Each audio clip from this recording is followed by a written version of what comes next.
Last 400 miles, they said, was just, they couldn't see it, was just like white over, and just with the winds and everything. The fans here, they're like polar bears. They're, I mean, they love to come out and watch us ride, and I mean, me being from California, I'm not so used to the cold weather, so it's a little bit different for me, but I think it's great. Despite the frigid conditions outside, inside, we have the third consecutive sellout crowd here at the Metrodome for Supercross.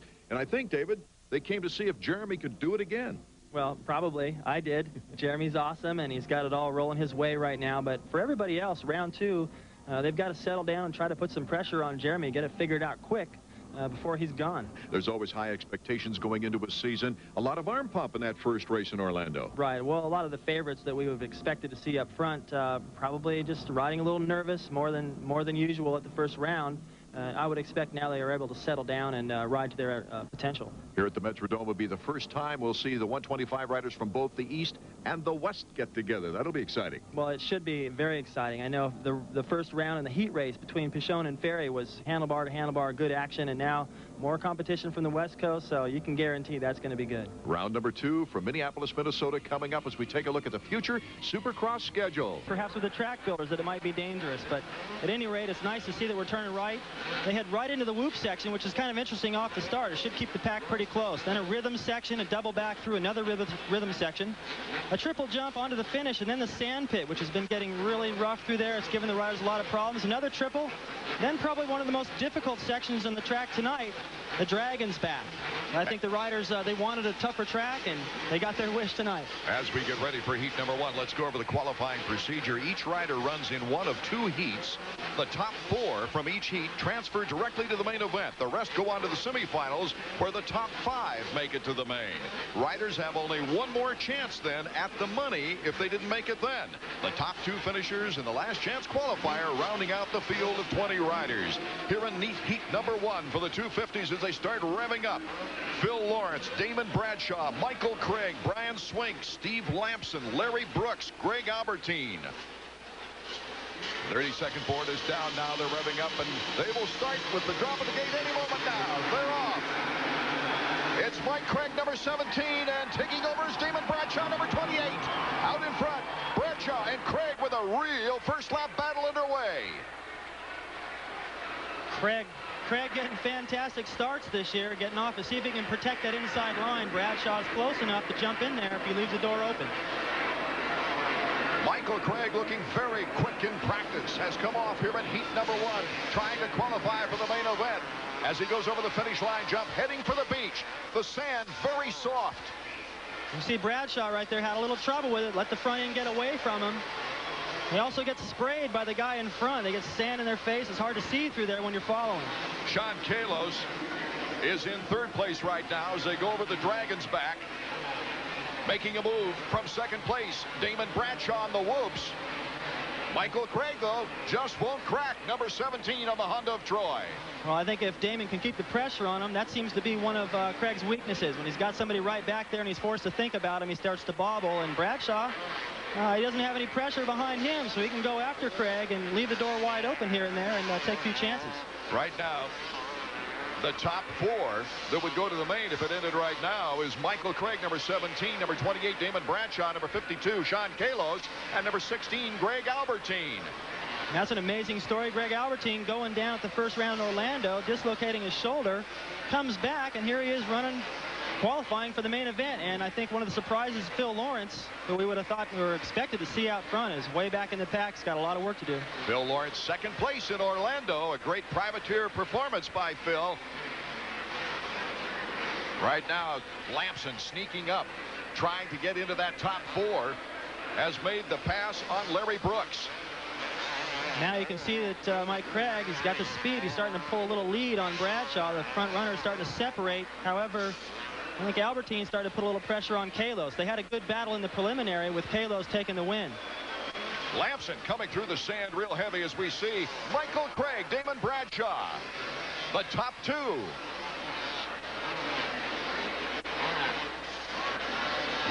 Craig getting through that whoop section pretty quick, but Bradshaw's a little faster at the end. Here goes Albertine. Albertine makes the move on Kalos. Now they dice it through there in their preliminary qualifier, and it seems the guy that aims on the inside goes into that corner. Even if he doesn't make the pass, he still controls the corner, and that was a brilliant position that Albertine took over, and it was an easy pass for him. Team Honda's Steve Lamson is right behind those two in the red machine. There you see Lamson go through your picture as he cuts over the finish line.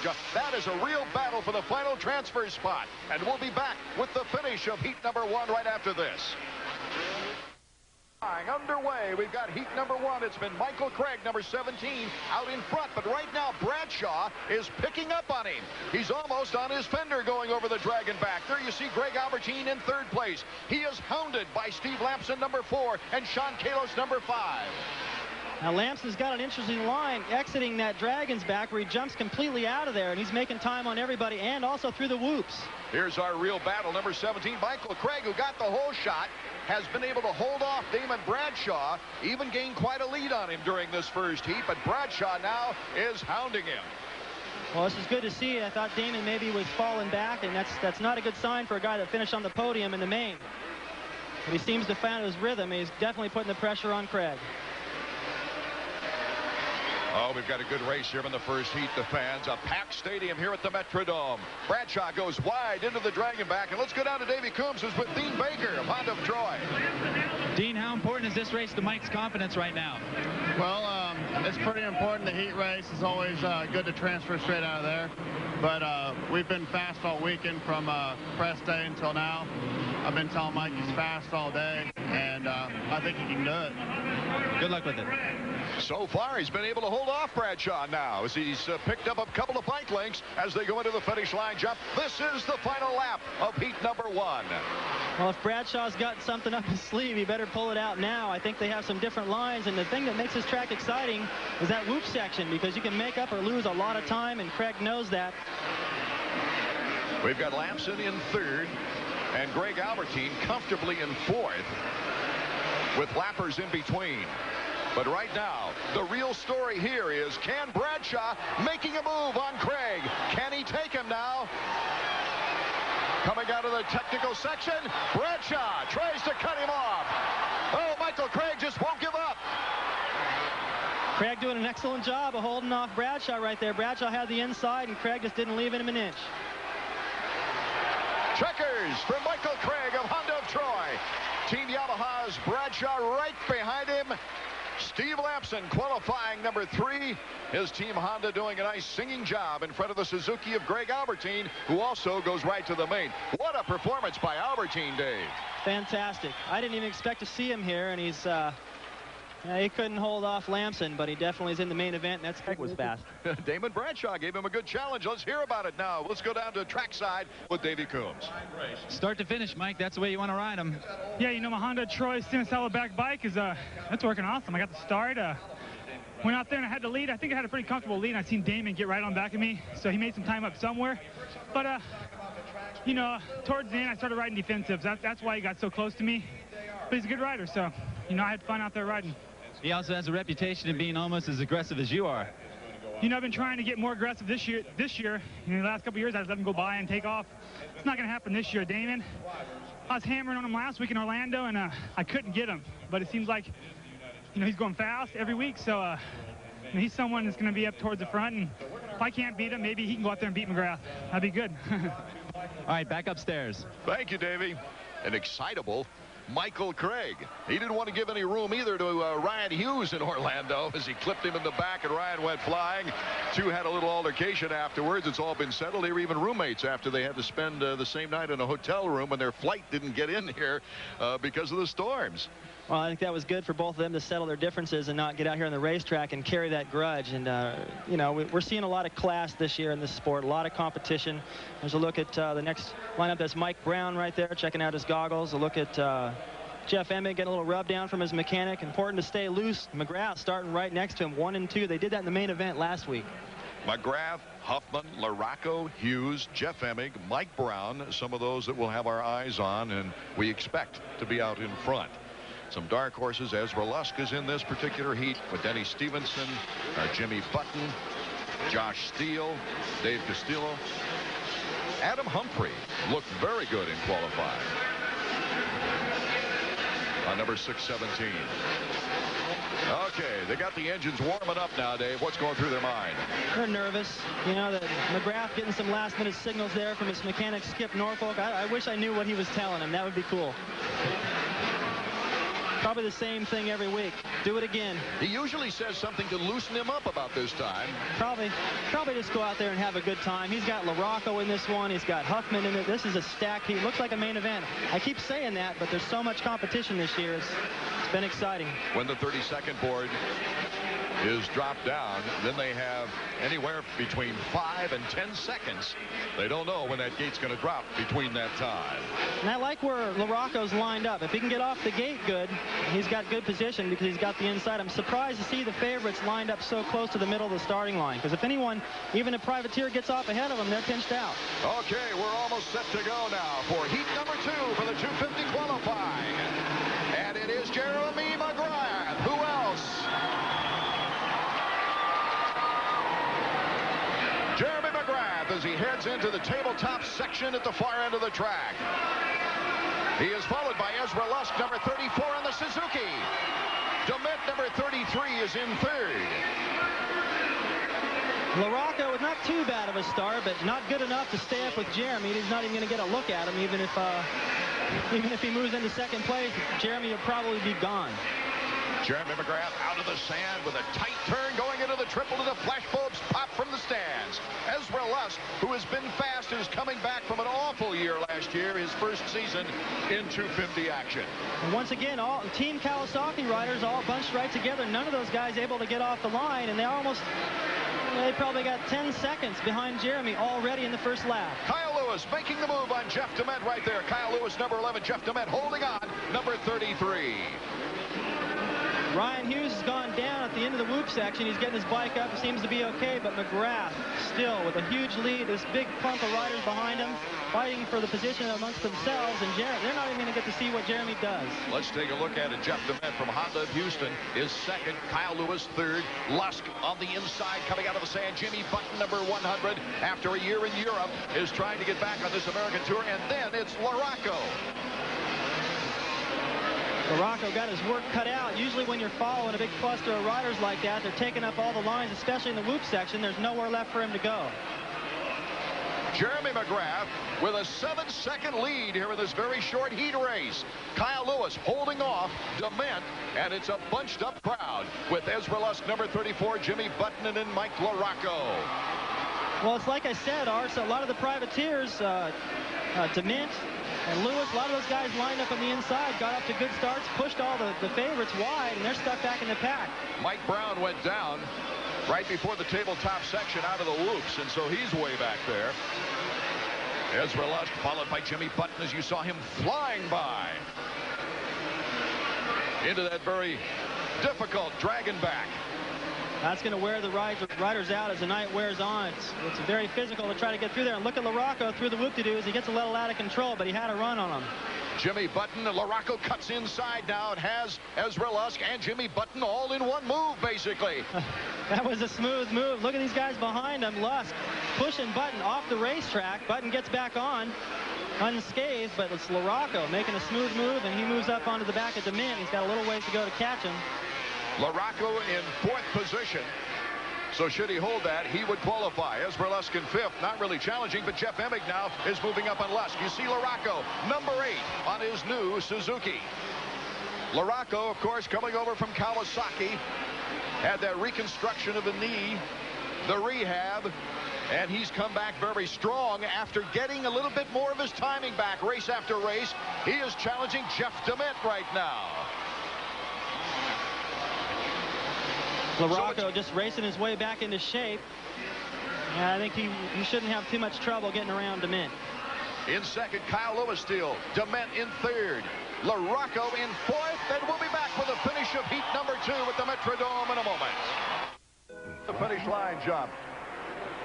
This is about the biggest lead I've ever seen in a heat race, Art. Jeremy is gone. The guys in 2nd must think they're in the lead, because if they look up ahead, they don't even see him anymore. Kyle Lewis in 2nd going through the sand, number 11. Nolene. LaRocco really starting to put the pressure on DeMint now. Goes wide to this dragon back. Makes a little bobble there. Saves it, but he doesn't make up any time. One of the difficult portions of this track. Let's go down to Davey Coombs, who's with Skip Norfolk. Give us an answer, Davey. So you guys doing anything different this week? No, but, you know, I think him and the guy that drops the gate have got something going. He's been spot on. When the gate drops, he's out there first and just gone. And hopefully get out front where nobody can see what he's doing. He's got some good lines going, and we'll see what happens in the main event. He just took the white flag as he goes over the triples now. There's DeMint and LaRocco still battling it out.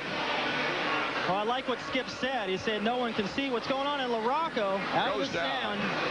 That's a tricky section. The sand washes out onto that hard pack, and you're on the front end right there and just got away from him. That's going to be a problem for everybody tonight that tries to come out of there on the inside to jump that triple and protect that inside line. That's the price you pay.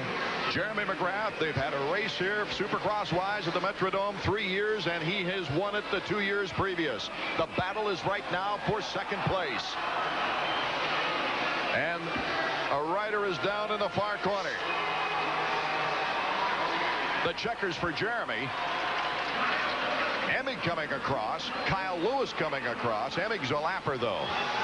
Emig had a problem. Emig had a problem that last lap. I think that's LaRocco over there with the yellow flag. Just out of the tabletop right before the triple? No. LaRocco having to come from behind after that fall. It's another disappointing night so far. He just can't get off the line. We'll be right back to the Metrodome with words from our winner of the second heat right after this. It's their turn. Rocco out of the sand, and you mentioned before, David Bailey, it's a very difficult move coming out of that soft sand. Well, that stuff gets drug out onto that hard pack, and you're right on the front wheel right there, and all the riders are trying to protect that inside line. I don't think LaRocco really had to pass May, but he was just trying to put some pressure on. And you look at the list of guys who did not go to the main event right there, and it looks like a main event in itself. Ryan Hughes, LaRocco, Huffman, Emig, Lusk. Anything can happen in this Supercross game, David. Well, it's a good possibility that we'll see some of those guys again in the last chance, because only so many guys can qualify out of the semis, and it's full of factory riders. It almost looks like a heat race. Kawasaki's still unable to get off the starting line. LaRocco, the same story. He's fast, but not enough time to catch Jeremy. Jeremy has just got everything flowing his way. He's got the starts. He's got tricks out there on the racetrack. Everyone else trying to just figure out a way to get around the racetrack safely without going down, and Jeremy's looking for extra things on the racetrack, so that's the difference. Well, as we mentioned earlier in the show, the fans here in Minneapolis are just outstanding. There's no question about it. They're getting their money's worth tonight so far. Well, the heat races and everything have been fantastic so far, other than Jeremy running away, but still, that's pretty fun to watch when he starts doing his showing off on the big jumps. And you know, it's as we mentioned already before, it's very difficult for the fans to even get here, but once they do, it's warm inside. The racing's been awesome. Me being from Atlanta, Georgia, and you from Southern California, this weather has been more taxing, I think, on us than, of course, the natives, that's for sure, because 58,882 are packed into this place tonight. Well, it's basically a sellout, and I can't remember a sellout since I was racing, so they couldn't have picked a better year for the crowds to be up, because the competition is so thick, and so there's so much depth this year. They had 41,000 pre-sale before, and so you can imagine what the walk-up to make it to 58.8 might be. Great sports history in this venue. Now, for many of the fans here tonight, the action is really a salute to a native son just lost to us. Donnie Schmidt had just retired from the world motocross scene, a two-time champion. Well, he had a fantastic career. He was an inspiration for everybody, a very versatile rider. He had started dabbling a little bit in racing cars, racing some four-strokes, and came out of retirement, sort of, if you could call it that, to race the Millville Round, and it inspired everybody up there with a fourth-place finish. And I talked to his brother this morning, and he seems to be handling it good, but I think he's in shock, as we all are. Big surprise, and he'll be missed. It, of course, was a non-racing incident. It was an illness that turned very quickly on Donnie Schmidt, who died last night at the age of 29. And Donnie, it was tough for his family, especially because he was starting a new life away from racing, really. Racing for fun, but not that day-to-day competitive scene like a world championship run. Right. Well, I mean, it's difficult to know what to say in a situation like this. As we mentioned, it was a big surprise for everyone, and Our prayers going out to Donnie's family and especially his lovely wife. We'll be back with more from the Metrodome in a moment. This week's Honda Flashback takes us back 1 year to the Metrodome, where McGrath would grab the early lead. But there was a traffic jam in the first corner. Kudrowski, number 7, having his share of problems. Others weren't so lucky. Dowd, Swink, and DeMint caught in this pileup. But Kudrowski's problems got worse as he and Emmett tangled in the whoops with Kudrowski going down. But it was the privateer, Larry Ward, on the move, who would eventually catch and take away third spot from Jeff Emmett. Meanwhile, back out front, LaRocca was having his share of problems trying to keep pace with McGrath. And the first rider to have a DNF in the 95 season, Doug Henry, with broken handlebars. So for the second week in a row, it was Jeremy McGrath, showtime, knack-knacking his way to win number 2 in the 95 season, followed by Mike LaRocca with another disappointing second place. We're back in the Metrodome now, and an incredible run that year for Jeremy McGrath last year. David, he only came within 4 seconds of lapping 5th place. I thought Davey Coombs, our on-track reporter, had a good statement about that. He said Jeremy McGrath took a 1st and a 6th in that race. Okay, we're getting set for the second stage of our qualifying, the semifinal round for the 250s. Guys like Lawrence, who took 2nd place in Orlando, number 13. Kalos, Swink, Brooks, Anthonez. Could be a good battle for 5 spots out of this group. Well, I think what we've seen so far is the guys get off to a good start, and they pretty much handle the race. The guys that get pushed wide and have to come from behind are forced to ride to defensive. And the way that the track is designed, wider in some of these corners, guys are going in underneath, you having to ride, and they're really unable to make up very much time on the leaders. By the time they get settled into their pace, you know, they just have to settle for whatever place that is. The tracks were designed for more bar-to-bar competition this year. A little less technical in Orlando, but the difficulty, well, that meant more bumping to pass. And here today, this track is definitely more difficult than Orlando. The 32nd board is up. When that board drops, they have from 5 to 10 seconds, somewhere between that time, when the gate will drop. Now, the top 5, don't forget, out of each semifinal event, will go to the main. You see the riders waiting to the last second to put it in gear, so they don't have to focus on that gate very long. The longer you're staring at that gate with the clutch in, waiting to go, the more your mind starts to wander.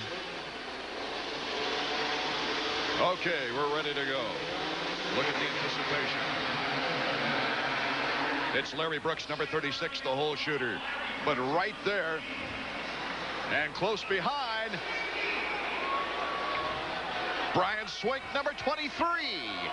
Brian Swink of Honda of Troy just shot through there, David. They had a great line up the inside, and that's what I pointed out earlier about the whoops following the first turn. The hole shot's not necessarily a guarantee. And Swink proving that theory, flying through the whoops, taking the lead. Looks like we might have a good battle for second place as Phil Lawrence, number 13, is right on 36's bumper. Well, if he stays where he is, he's in the main. But a guy that was second place last week overall is not going to be happy with 3rd place in a semifinal. You can bet on that. Larry Brooks still in second place, number 36, coming through that very difficult Dragon's Back. Lawrence in 3rd place. This is the section where Swink was shining in that first lap, still holding his own through the whoop section. There's the battle for second. Lawrence trying to cut back to the inside of Brooks. Brooks knowing how to hold off his position. He's a tough rider to pass. Kalos and Anthonez, the final qualifying spots. Anthonez now slipping back into 6th position. He might have the chance, a last chance qualifier. Swink made a bobble back there through that rhythm section and wasn't able to do one of those doubles. That's where the timing really starts to play a role, and everybody catch right on the back wheel of Swink now. That breathing room he had is gone. Brian Swink and Larry Brooks, along with Phil Lawrence and Sean Kalos. Here comes Swink again through the whoops. You see, he lifts up the bike and tries to get it in the air before he starts in there to try to keep the bike flat through there, and it's working for him so far. Bunched up in second place. That seems to be the real question into that tabletop section. This is a tough little section right here. You see the ruts in the top of that little plateau, and if you don't get that burst of power, you can't get over that big canyon. Lawrence, number 13, as they battle it out for second place. It's Brooks, Lawrence, Kalos, and Donald Upton, a surprise on the cusp. Right behind him, though, is number 22, Buddy Anthonez. That'll be interesting right there. That's the transfer spot they're battling for. I think Lawrence starting to get frustrated now. He aims up the inside past Larry Brooks. He's got the line. Who goes to the main? Well, we'll find out when we come back from semifinal number 1. Fact, it'll rain. Here in Minneapolis, Minnesota, right in the middle of semifinal number 1. Brian Swink coming through the sand is blitzing everyone. As you see on your screen, number 13, it's Phil Lawrence just now taking over second place. Now he's got a clear track. He was, I think, probably held up a little bit by Brooks. Although Brooks is riding good, I think Lawrence had a little faster pace. Now he can see up that long straightaway full of whoops to the leader, Brian Swink. And if he's got any speed, he should be able to close in on him. Final transfer spot is being decided right now in the tabletop section. Upton, a big surprise on the Honda against Buddy Antunez on the Kawasaki. 1 lap to go. Let's go down trackside to Davey Coombs. Davey. And it looks like you guys are having a better start than that first heat race. Yeah, he got together. He had a little fall in the first one. He was trying too hard, but now he's getting it together, and hopefully he can make it to the main. He's just trying to relax. Right. All right, that is Phil Lawrence's mechanic, Dean Gibson. Thank you, Davey. There's Phil Lawrence, number 13, clearly in second place. Sean Kalos is clearly in third place. No, Larry Brooks in third, Sean Kalos in fourth. But right behind him, Donald Upton in fifth, and Buddy Antunez. Those last 3 riders, that's the big thing as the checkered flag flies for Brian Swink. Phil Lawrence, Larry Brooks, Kalos, and Donald Upton will send Buddy Antunez to the last chance qualifier. There's the surprise of semifinal number 1. So again, the rider that gets out to the lead in that first lap seems to be able to hang on to it all the way through. Lawrence perhaps had a little bit more speed towards the end, but I don't think that Swink was riding as hard as he's doing cans over the triple.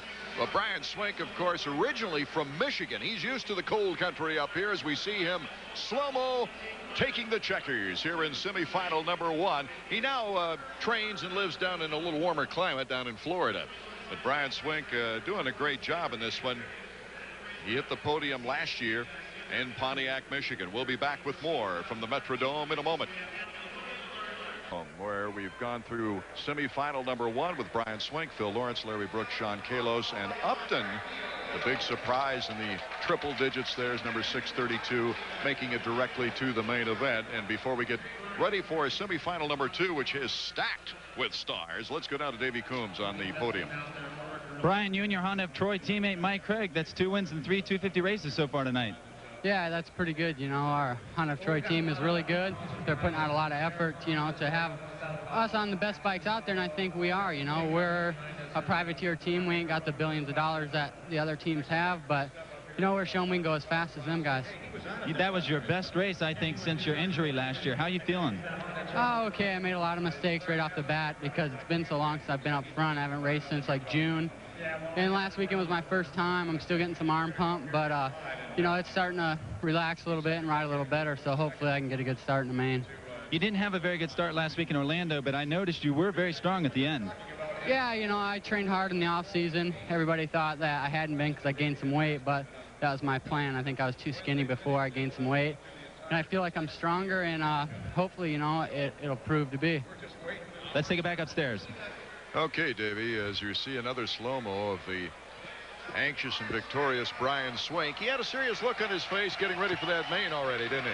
He sure did, and Swink has always shown flashes of speed. He's one of the riders that jumps stuff before any of the other guys. He's pretty creative out there, and he's obviously a pretty good showman with some of these antics in the air, and it's just it's really remains a question whether he can put it together for a whole race. If he can ride like he did in that heat race with that kind of a start, he's got a shot as good as anyone else. Semi-final number 2 is just stacked. You see Ryan Hughes, the Kawasaki, Team Kawasaki rider right there. We already saw Mike Brown and Jeff Emig. Number 8 is Mike LaRocco. Number 34, Ezra Lusk. We've got number 24, Stevenson, also in this one. So somebody could be left out and pushed back to the LCQ. Well, I don't think there's enough room for all these guys to qualify out of this and get into the main event. Mike Brown having to start way on the outside. You got to wonder what goes through these guys' mind. There's Emig right there. It's hard to tell what he's thinking about by the look on his face, but he's probably thinking Jeremy's in the pits right now, sipping sports drink and resting up for the main event. Here, I got to go through this again. And it's not going to be easy. No, it won't be. One mistake, as we proved in the first heat. For instance, Larocco's dive into the sand can prove costly here today. Glad you could join us for the second round of the Supercross Series. 32nd board is up. I like where Huffman is lined up this time. He's more to the inside, and even if he gets off even with everybody else, he's still got the inside in the corner. Looking at these grids, I know many fans are probably wondering, where's Larry Ward, the runner-up to Jeremy McGrath last year? He is not running today because of a broken thumb. All right, they're revving up, ready to go. Semifinal 2 is underway. And this is number 2 out in front, Jeff Emig. But he's got a battle going on because it's Damon Huffman, his teammate, taking over the lead. Huffman looking good right here. You see how inside he goes into that corner. He can't go through the corner as fast, but he doesn't let anybody get underneath him right there. Larocco has slowed up, and out in front, we've got Damon Huffman, along with number 24, Denny Stevenson, and then 2 more Kawasaki's, bar to bar as they go over the finish line jump. Emig and Hughes, Huffman out in front. Number 34, Lusk, is in back of the Kawasaki's with Mike Brown, and then Mike Larocco. 2, 4, 6, 7 riders going for 5 spots. Huffman seems to have it all going his way. I don't think he feels any pressure from second place right now, but Emig's fast through the whoops. Comes up the inside. He might as well get the whoops dialed in on the inside. That way you know no one's ever going to get underneath you there. Huffman taking a 4th place in the opening round. A good way to start his 250 career, that's for sure. You know, it's going to the semi is not always such a problem. I mean, it might give some of these guys, you know, Emig rode real tight at the first round. This might be what he needs to get out there. It didn't hurt Bradshaw at the first round. He had to go to the semi and came on in the main event, finished on the podium. Emig and Hughes trying to catch up to second place. Denny Stevenson. Let's go down to Davey Coombs. Jeremy, it seems like you're right, or Jeff Emig's just not getting off to a very good start so far this year. Yeah, he's a little nervous. He's getting better week by week, so hopefully by the main event he'll be looking good. He's been working real hard. He always starts out slow, but you're right. What about for the main event? Do you think that he'll have everything worked out by then? I hope so. I mean, that's the plan. We worked on it this week, so that's what we hope to do. Okay, back to you, Art. Here's the battle for third going on. Hughes, number 5, and number 2 is Jeff Emig. Emig to the inside. They hit the beach. They're trying to catch up with Denny Stevenson. Stevenson with his best run. Well, these guys have been side by side. Look like dolphins out in a pool, you know, doing everything in unison, and they pass each other in the same spots. I don't think Roy Turner is very relaxed at this moment, watching his teammates perhaps in a situation where they could take each other out and have to go to the last chance. I think they're going to play things smart, though. Damon Huffman is pulling a huge lead right now. Behind him, Denny Stevenson in second. Then number 2, Jeff Emig. Number 5, Hughes. Then Ezra Lusk. Has a real battle going on with Larocco. The 2 Suzukis coming across the finish line as we see second place, 3rd and 4th. The Suzukis are battling for the final transfer spot. Lusk looks back. Larocco out triples him. And we've got a new lineup into the transfer spot.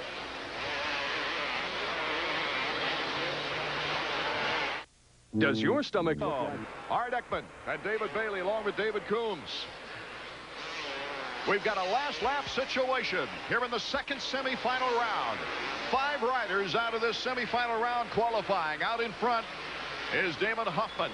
In second place, Jeff Emig. Ryan Hughes in 3rd. Denny Stevenson in 4th. And Mike Larocco has moved into the final transfer spot to the main, beating out Ezra Lusk, who is now fading back. Mike Brown will also probably go to the last chance qualifier. The way Mike Brown's riding around, he's already standing up, just saving his energy for the last chance. He knows there's no way, but Team Kawasaki controlling this race out front, all 3 of them, 1, 2, 3. Huffman looking the better of the 3, but I think the start has something to do with that. The checkers for Damon Huffman. What a way to start his 250 career.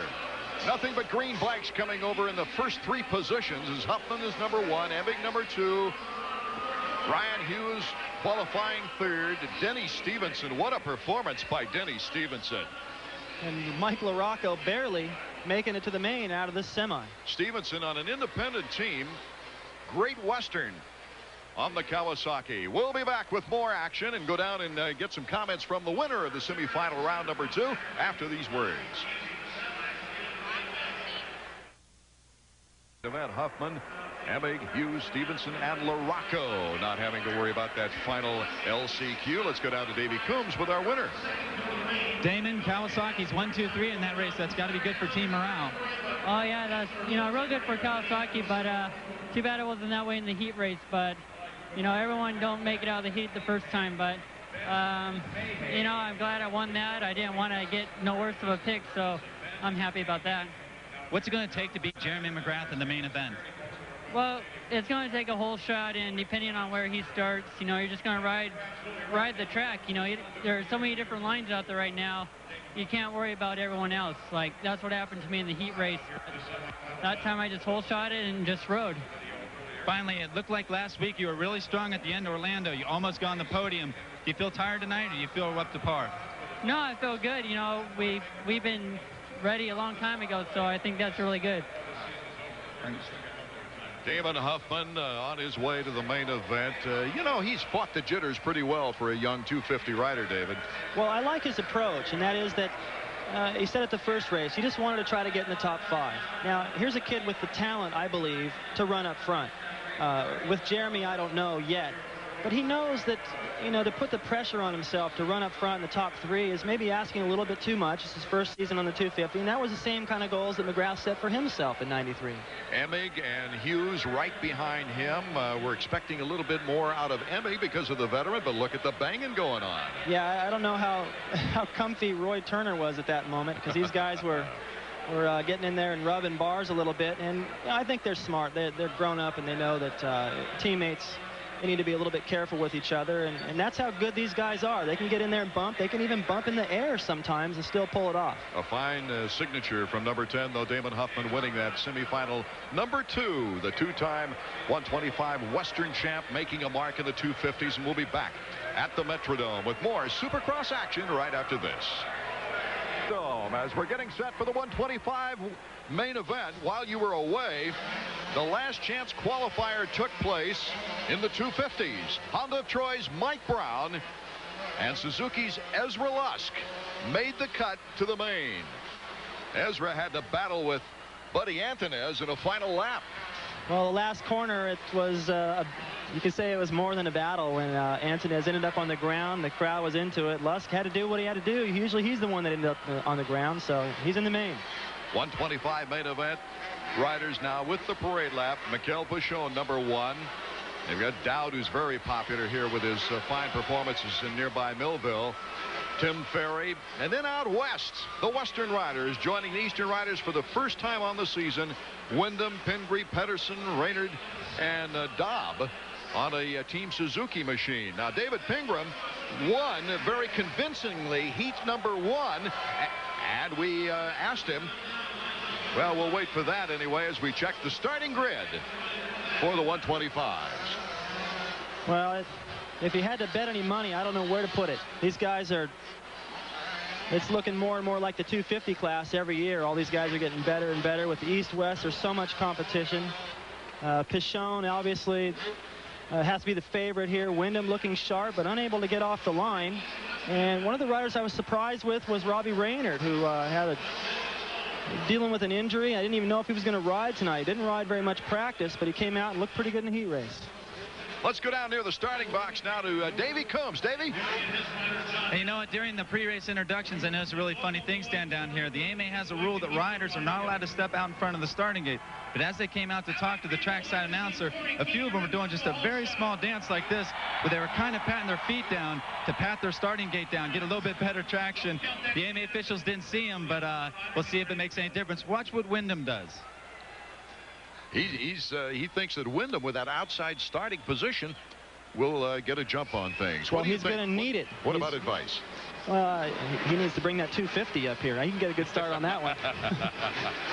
Okay, they're revving up right now for the 125 main, even though it's premature. As we take a look at Kevin Windham, number 38 there, who had more than his share to get into this main in the qualifying rounds. Well, he sure looked good in practice. He's been relaxed all day, throwing it sideways on all the jumps.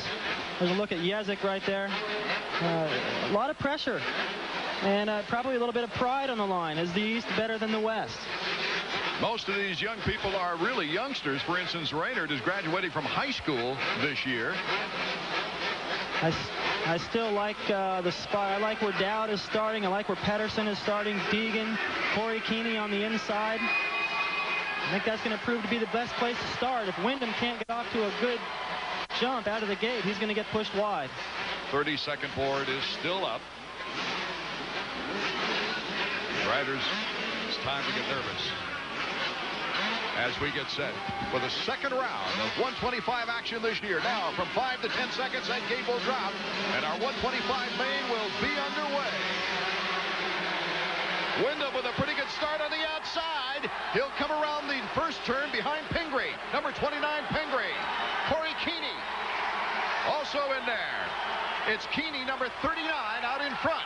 As they go in the tabletop section, Mikel Pichon, number 1, to the inside, the block pass. And he takes over on the way back as the yellow flags fly back at the other tabletop. Over the first triple, it's Mikel Pichon, Corey Keeney, and then followed by Tim Ferry, number 20. Windham is number 38. Number 71 is Rusty Holland in that order. Through the beach area, it's Mikel Pichon. Look out when he gets a lead. Pichon doing the same thing McGrath does in the 250. He didn't get out to the hole shot, but quick to dispose of everybody. He's got clear sailing in the local kid, Corey Keeney. The crowd reacting to that.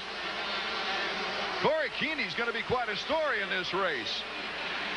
Battling on the Yamaha, the Extreme team ran the 125 West last year as Pichon goes into the beach, and Windham now has moved into third around Tim Ferry.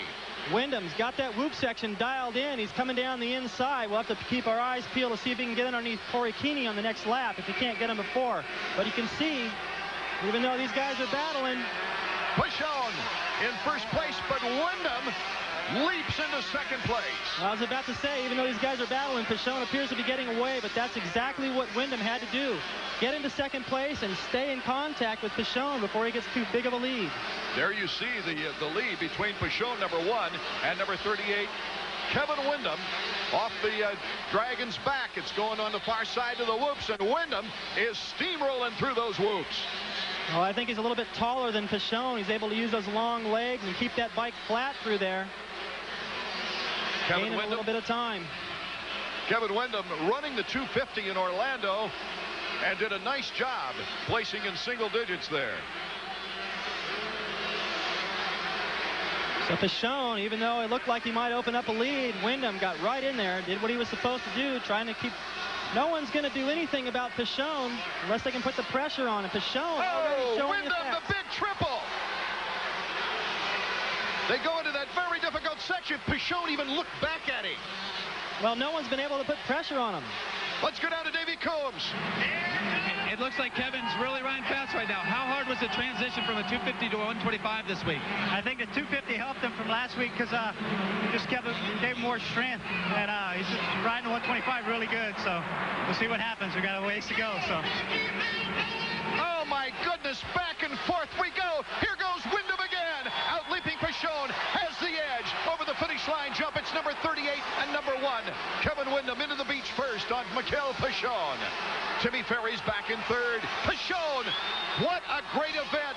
Windham, oh, he cased the third one. Mikel Pichon going into the Dragon's back in the lead. Casing that triple, took a little bit out of Kevin Windham, but let's watch him through the whoops. Well, Wyndham's fast through here, and he's going up the inside. Any bobble by Pichon, and he's by.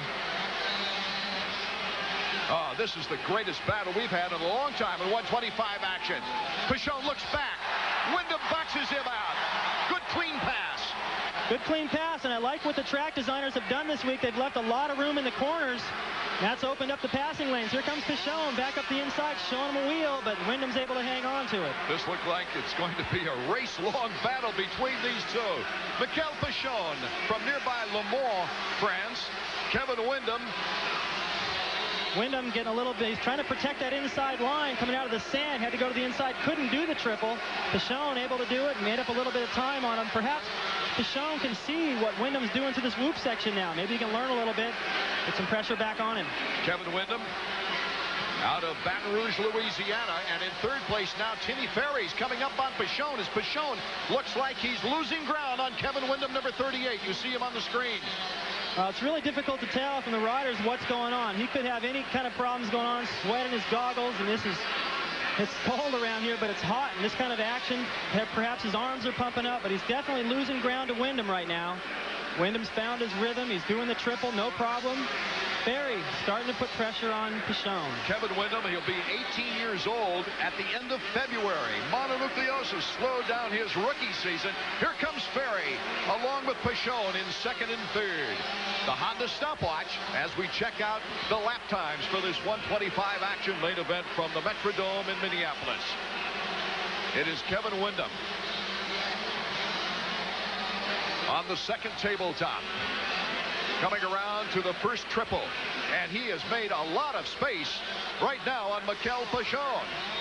Tim Ferry trying to catch up to Pichon, and he's not making much ground right now. Now he's starting to make race. He's making mistakes too. He wasn't able to do that triple, but Wyndham last year he hole shotted all these races, opened up a huge lead, and he got nervous. His arms pumped up. This year it's a different situation, however, where he's caught up from behind. He's turning a 43-second lap, which is, he's on fire right now, and you can see the gap already all the way. You can't even see back to Pichon now. Wyndham appeared to be riding very relaxed. I think it's going to help him to find his rhythm now that he's worked his way into the lead. That should take the pressure completely off of him.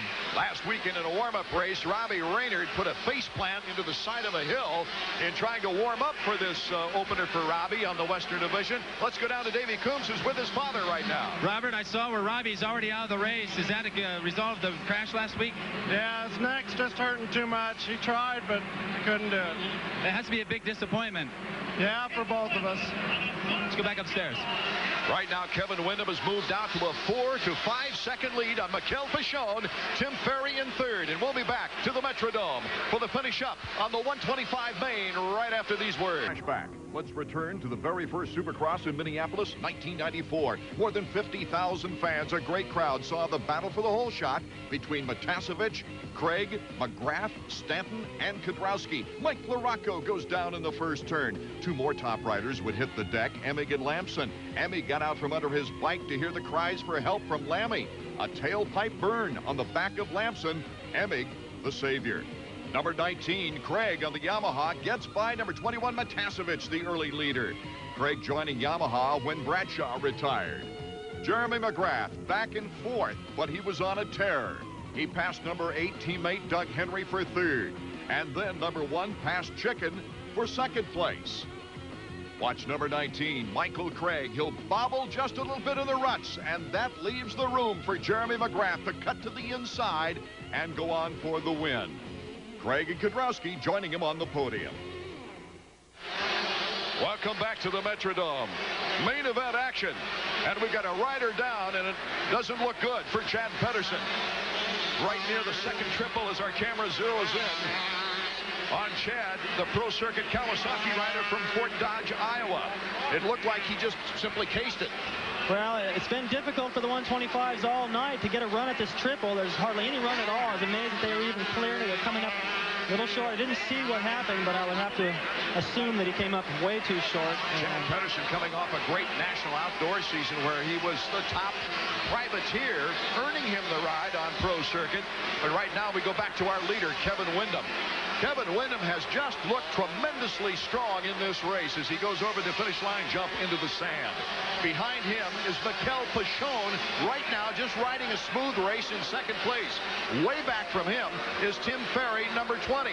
The real battle is for fourth place. John Dowd is banging bars with Pingree. And right behind Pingree is James Dobb. number 19. We look back at the condition and checking out Chad Pedersen on the sideline after that big case triple.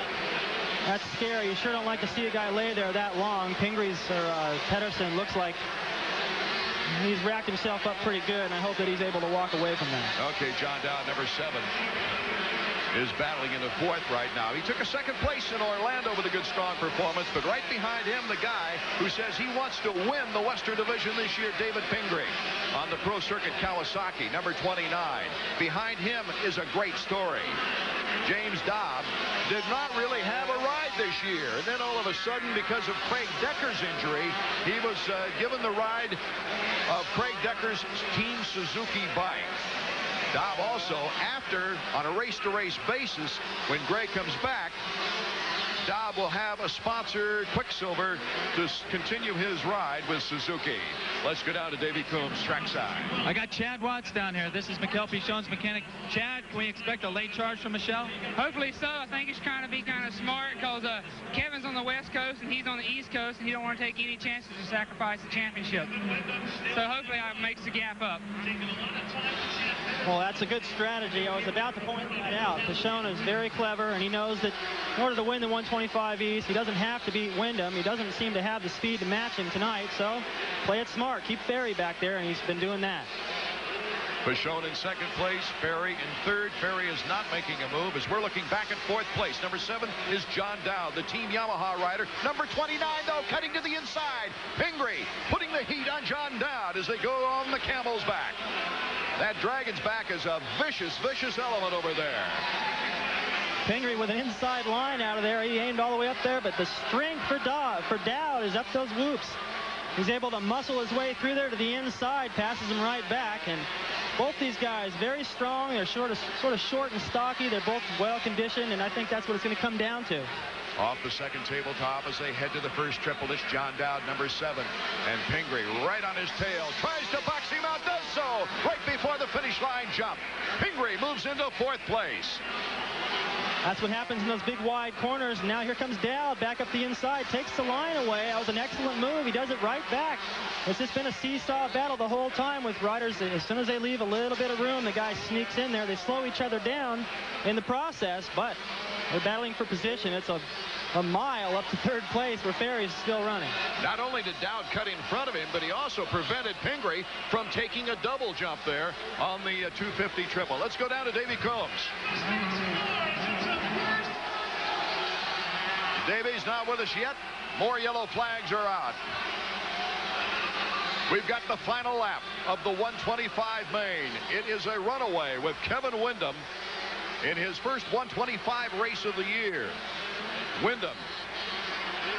And here's the battle for 4th place between Pingree and Dowd. Dowd has retaken 4th, number 7. John Dowd, very strong, made his mark in the motocross scene. Got a break when Craig left Team Yamaha and got his chance with Yamaha. The checker flag for Kevin Wyndham. What a great ride. He's had 2 wonderful rides. A good opener in the 250 in Orlando, and his first race in trying for the Western Division crown here in the first East-West matchup. Kevin Wyndham from Baton Rouge, Louisiana. What a job.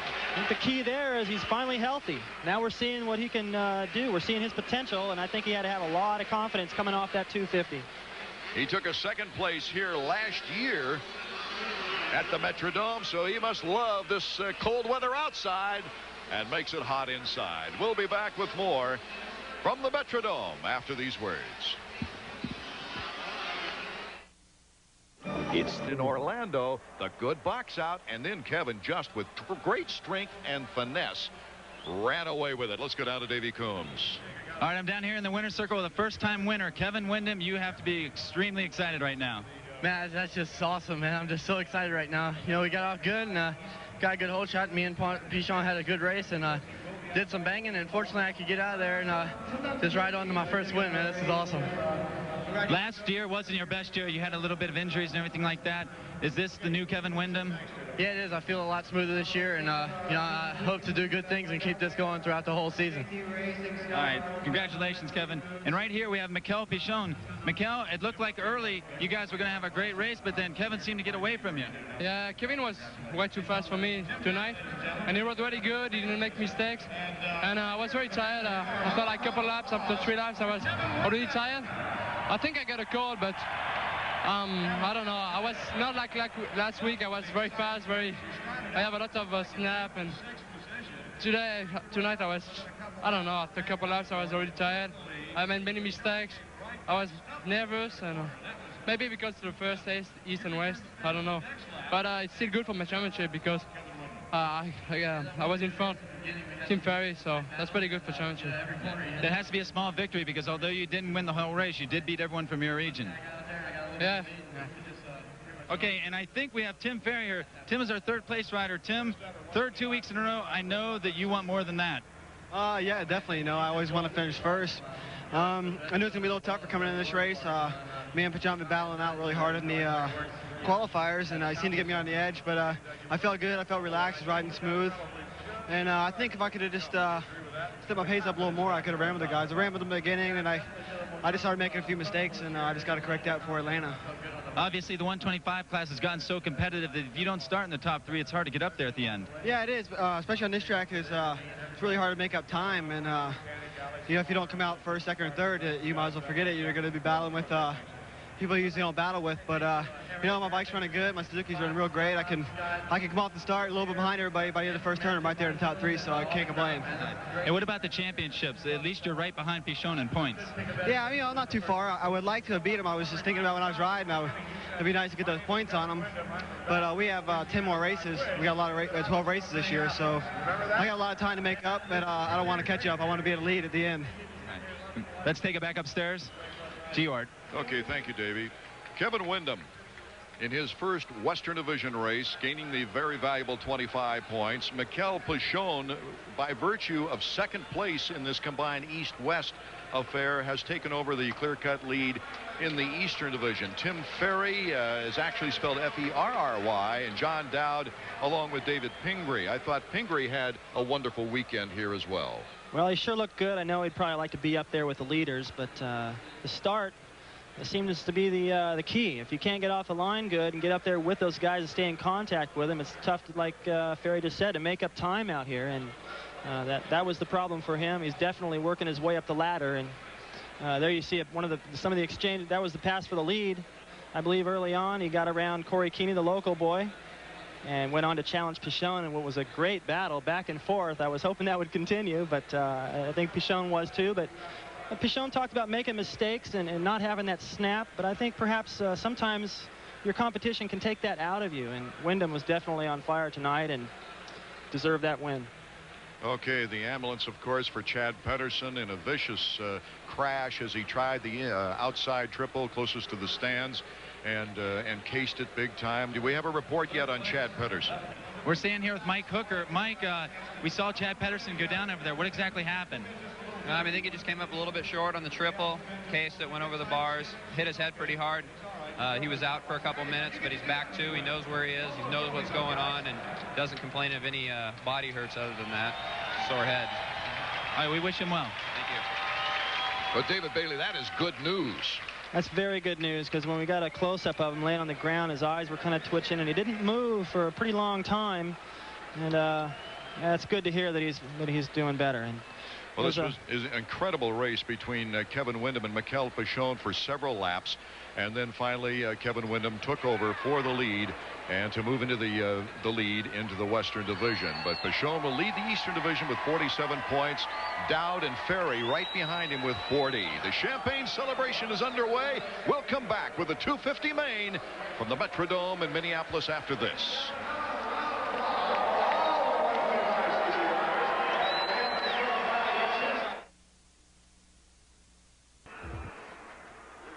The time has arrived here in the Metrodome of Minneapolis that all the fans have been waiting for with great anticipation. Can Jeremy McGrath win his third Minnesota Supercross in 3 years? As we take a look at the starting grid, some great names. Damon Bradshaw, a good draw at the gate. Well, he has the advantage of seeing where Jeremy lines up, and then he can just go to the inside of him. The corner turns to the right. He's on Jeremy's right. And if you can't... I think it's a good strategy to try to line up right next to him and just follow every move he makes. You know, I can't help but thinking as they finish up their parade lap, getting set at the gate, that Greg Albertine shouldn't even be here in my mind after his shoulder popped out in Orlando in the semifinal round. Did not get to go to the main there. Took something like 3 hours with 3 men to pop that baby back into place. And we talked with Greg just before. He gave us a rundown on things. Well, I know a lot about Orlando hospitals now, that's for sure. Last year I spent 30 minutes on the curb waiting outside the stadium for an ambulance to pick me up. Then this year they were in a big rush to cut my shirt off, and then in those cold temperatures didn't have a blanket for me. So again, I was cold, you know, waiting 20 minutes for an ambulance, and then I sat there for 3 hours with no painkillers, with my shoulder out of joint before anybody came to see me. So it was a tough thing, but you know, I suppose it's part of the job. Part of the job. There was no ligament damage because the dislocation really went up through the top of the shoulder rather than coming back down. But right now he's at the starting line. Jeremy McGrath, Jeff Emig, Steve Lampson, Ryan Hughes, Mike LaRocco, Damon Huffman, Phil Lawrence. Michael Craig was real fast in the preliminary rounds. And for the second week in a row, Emig and McGrath starting right next to each other as the crowd starts to stomp their feet. The sellout. In this great dome stadium in Minneapolis. And one of the favorites when they introduced him over the PA was Damon Bradshaw. There you see Skip Norfolk, the mechanic of Jeremy McGrath. Always gets in there, fires him up, sometimes gives him a distracting note, something to chuckle about. I'll tell you what, whatever the most nervous you ever were in your life, that's what these guys feel every time they race, especially for the main event.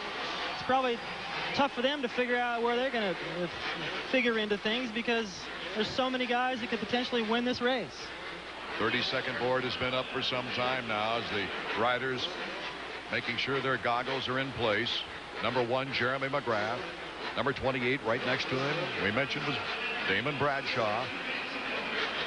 And LaRocco all the way on the inside. If he happens to get out good, he could push everyone wide. We're from 5 to 10 seconds from the gate dropping. The engines are revving. We're just about set for the 250, and they're on. Lamson got the best jump I've ever seen. Almost looked like he jumped the gate. It is a Team Honda. Lampson and McGrath with Ryan Hughes moving into second place, number 5. On the outside, look out for Bradshaw, number 28. Michael Craig, number 17. Number 16 is Greg Albertine. As they head for the first triple, it's Jeremy McGrath following his teammate, Steve Lampson. They did this in Charlotte until the last lap. Let's see what Jeremy has in store. Albertine has moved into 3rd. Michael Craig, number 17, in 4th, with Ryan Hughes back to 5th. And then it's Damon Bradshaw as they come through the sand. Mike LaRocco's putting on some speed behind him. But out in front, you see it there, Steve Lampson, who went through so much frustration in the opening round, has trouble on the dragon back. And Jeremy McGrath, but Lampson fires back into the action. A side-by-side race. Team Honda out front. Jeremy gets the edge, holds the inside line. We could see a repeat of what we saw last week. Jeremy getting into the lead and opening it up quick. All the good guys, unlike what we saw in Orlando, have gotten pretty good starts. LaRocco's not too far back. Looks like Ryan Hughes and Bradshaw are still in there pretty tight. But up front, Jeremy again controlling the pace. To answer your question, he's in 7th place, LaRocco, right now. And Lampson goes down, coming out of the sand. So Jeremy McGrath has a big lead right now with Greg Albertine in 2nd. But a battle is for 3rd with Mike Craig, Hughes, and Damon Bradshaw. Lampson still trying to get his bike restarted, is going to be nearly dead last. Jeff DeMint is last. Lampson, after getting off to a great start, finds himself having to come all the way from the back of the pack. David Bailey, we saw that problem in Orlando. Not many problems coming through the sand, but just coming out of the sand. Well, that's where it gets tough. You're under braking and trying to make that corner, and that sand gets really difficult to negotiate. Jeremy said it himself, that sand is so soft. He really was surprised. There's a replay of what happened to Lampson. He's going for the inside. The front wheel tucked on him. And he actually ended up high-siding. It's kind of a weird crash the way it happened, but now he's way in the back of the pack. Jeremy now with a 2-second lead on Greg Albertine, but the real battle in this match will be for second and third. There's no question about that, unless something drastic should happen to Jeremy McGrath. Greg Albertine is looking very strong. Well, it's unbelievable. After we just heard what he said, what he went through after the race in Orlando, he's running second place. And Bradshaw has finally gotten around Ryan Hughes. He's back into the 4th place position, and he's looking at the back fender of this battle for second place between Albertine and Craig. Craig placing 6th after going down in a mix-up with Hughes in the opener at Orlando. He started in good position in 4th. Craig over the triple. Into that Dragon's back section. That's been a tough section. Jeremy right here, right where Craig just jumped, is jumping completely out of that section, way faster than anybody else on the racetrack. The only other guy I saw do that was Lamson, and it's not going to matter for him now. Here comes Michael Craig. Albertine getting a little rub on him as we go into the tabletop section. Number 16 is Albertine, but 17... That battle really starting to shape up for 3rd place. Bradshaw getting by. He moves around the outside. Bradshaw starting to get aggressive. That's one thing we haven't really seen. Some fire, and Bradshaw moves into the 3rd spot. So Albertine goes all the way from 2nd back to 4th. Jeremy McGrath with a 5-second lead already on Michael Craig with Bradshaw, Albertine, and then Ryan Hughes, number 5, LaRocco, number 8, followed by Emig and Huffman, the 2 Kawasaki's. At the tail end of that freight train, Damon Huffman is starting to make up time. He's behind his teammate right now, Jeff Emig, but he appears to be on the move. It's another runaway for Jeremy McGrath if you just tuned in. Michael Craig trying to hold down 2nd place with Damon Bradshaw in 3rd. Craig's not very accustomed to running up front. Let's go down to Davey Coombs trackside. Okay, right now I'm watching Steve Butler. He keeps putting the chalkboard out. Steve, your chalkboard says breathe every time Damon comes by. What are you telling him that for? Well, he just said that that's something he's found himself doing, is holding his breath. Everything's so intense out there. I guess it's easy for him to do. And, there's still a lot of laps left, so I don't want him to lose his breath there, All right, back upstairs. Moving into 4th has been Ryan Hughes as the battle for 3rd continues between Michael Craig and Damon Bradshaw. In that battle, LaRocco starting to find his rhythm, work his way up, but meanwhile out front, Jeremy gone. He's on his way back to California.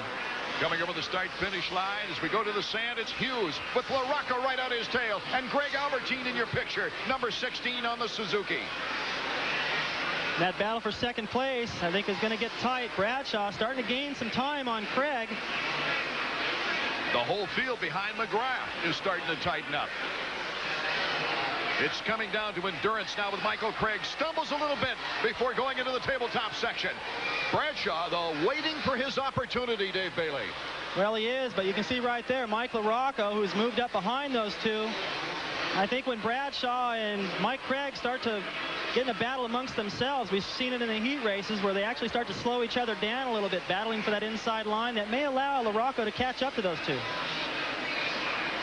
LaRocco, number 8.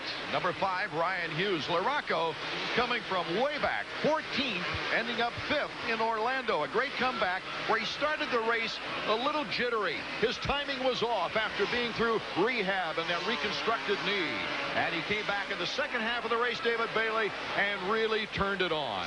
Well, anything's possible if you put your mind to it, and Greg Albertine was showing us just that, but now he's starting to drop back a little bit, perhaps not being able to really go through his normal routine during the week, and this is a tough track. That long whoop section and that Dragon's back really sapping all the energy out of you, especially your shoulder. It's still Craig coming across the finish line jump in 2nd place with Bradshaw 2 bike lengths behind him. 4 more bike lengths back. We've got Mike LaRocco, number 8, and Ryan Hughes, number 5, in your picture now coming over the triple. And although Jeremy has opened up a pretty big lead, it's really stayed about the same. I think that this battle for 2nd, these guys are pushing each other so hard. They're staying in contact with Jeremy, and you start to get into lappers, that could tighten up. There you see Phil Lawrence with the 2 Kawasaki's, Emig and Huffman. Well, Huffman must have made a bobble somewhere because he was right on the rear end of all those guys, and he lost a lot of time, but he's fast. He's able to make all that time right back up. He's still a long way off the pace. Jeremy McGrath with a 6-second lead. Michael Craig in second. Bradshaw lagging a bit on Michael Craig. Boy, would that be a story. Mike LaRocco has taken aim on number 28, Damon Bradshaw. Coming out of that difficult Dragons back. We'll be back with more 250 main event from Minneapolis right after these important words.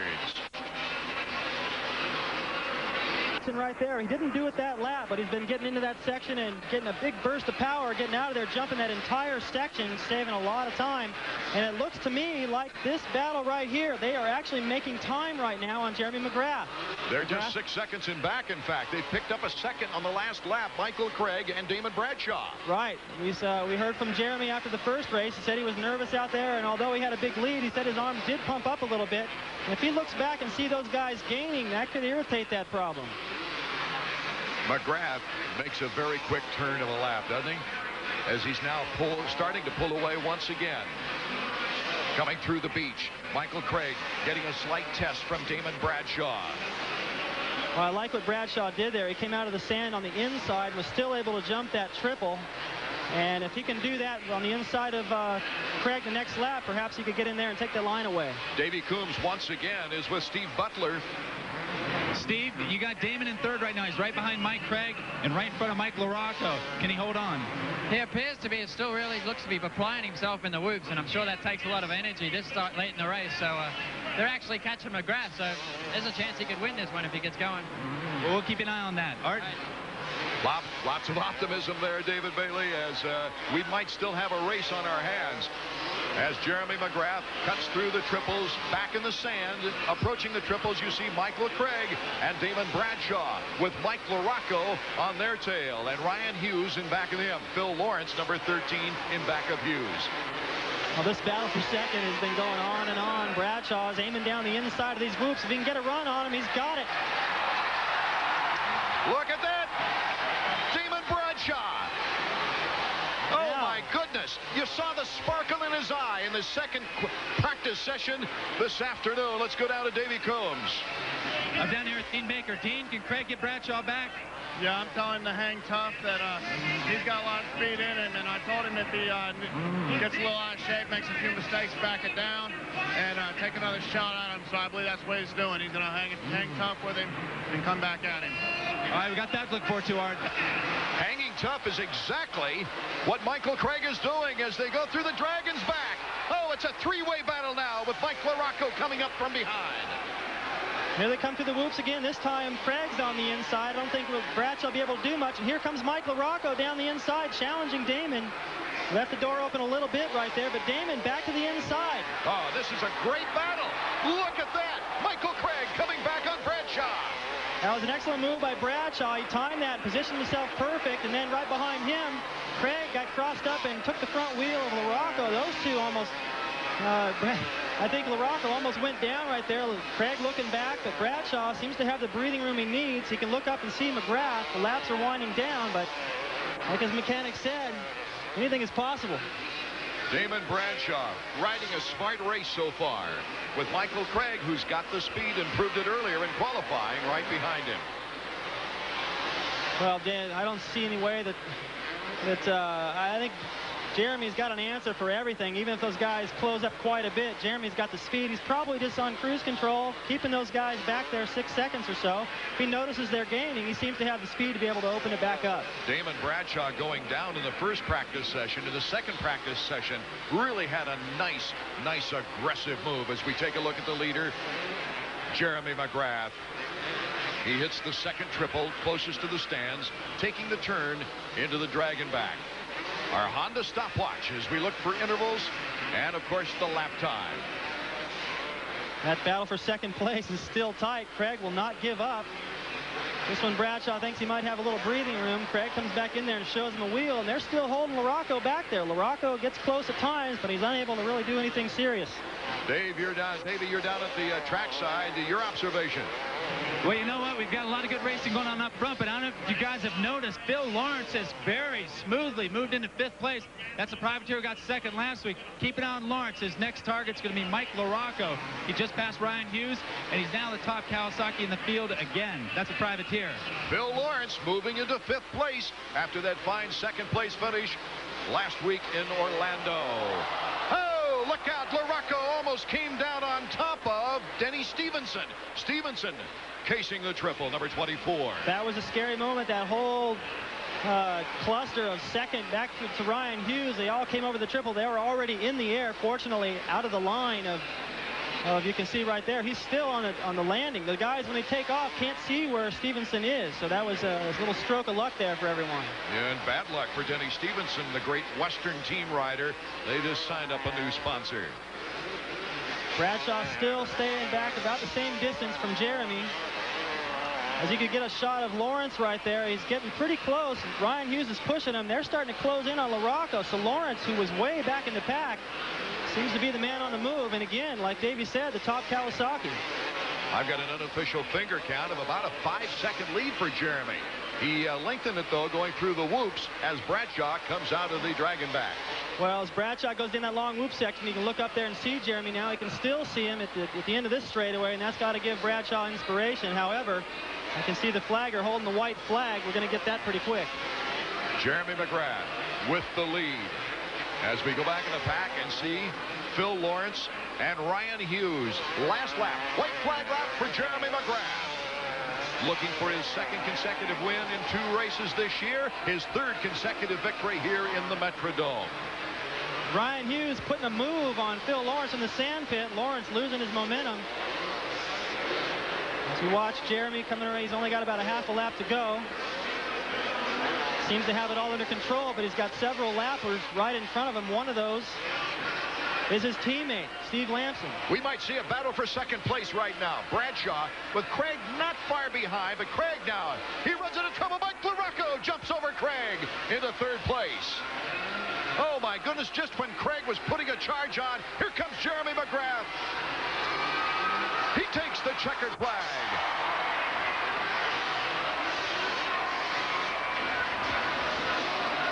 Second place goes to Damon Bradshaw after a 3rd place in the opening round. Michael Craig, number 17. Number 8, Mike LaRocco. Mike LaRocco taking a 3rd place finish.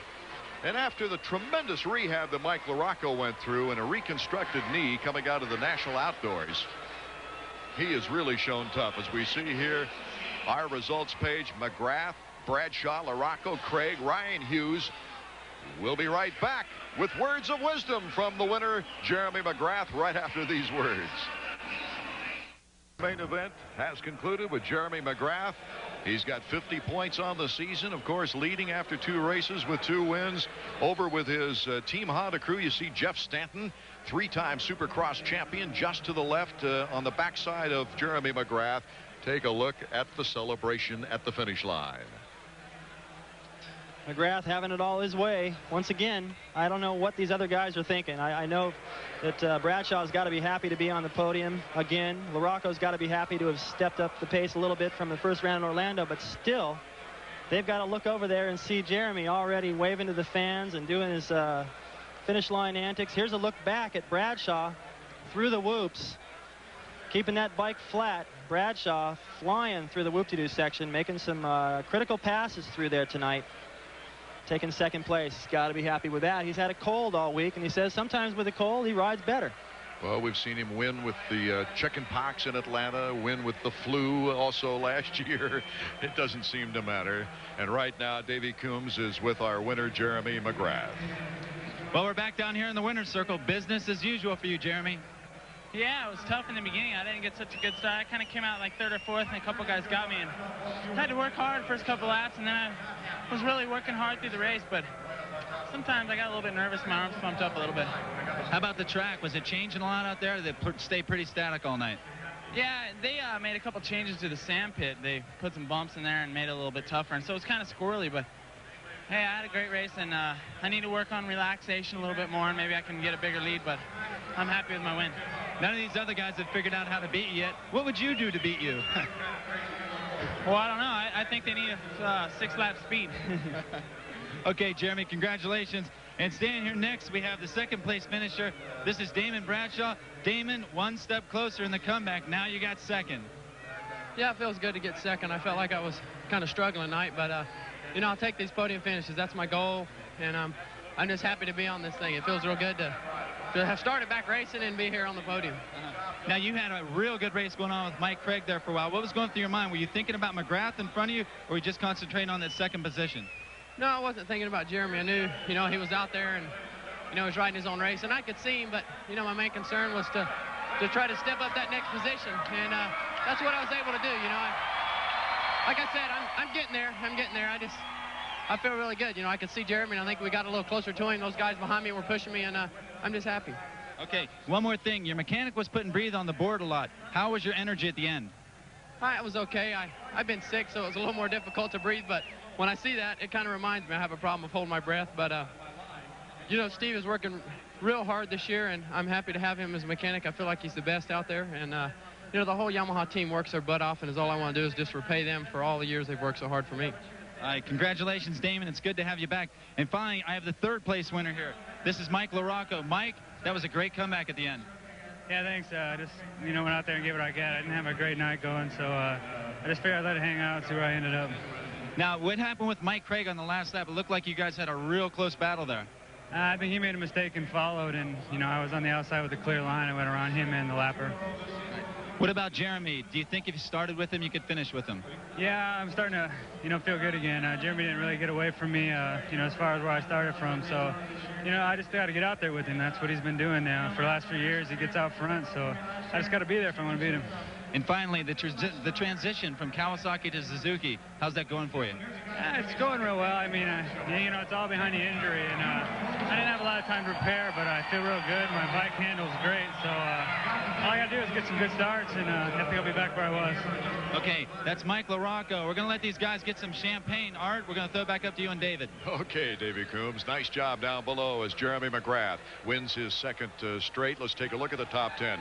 Damon Bradshaw, Mike LaRocco, leaping by Michael Craig in the tabletop section. Ryan Hughes, a good steady race after some problems. Phil Lawrence came from like 18th or 19th back to go into 6th position. Jeff Emming, he battled all the way, even though he didn't have a very good start. Brian Swink, he gets in the top 10. Damon Huffman had a lot of problems. For Damon Huffman, that is. His timing was thrown off quite a bit, but he did nail down 9th. Well, I think he's got to be disappointed with 9th. I think he probably wanted to work his way up the same as LaRocco and Bradshaw had done. You know, by just improving their position, staying on that podium. That's what he needs to do to stay in contact and put the pressure on Jeremy in terms of the title.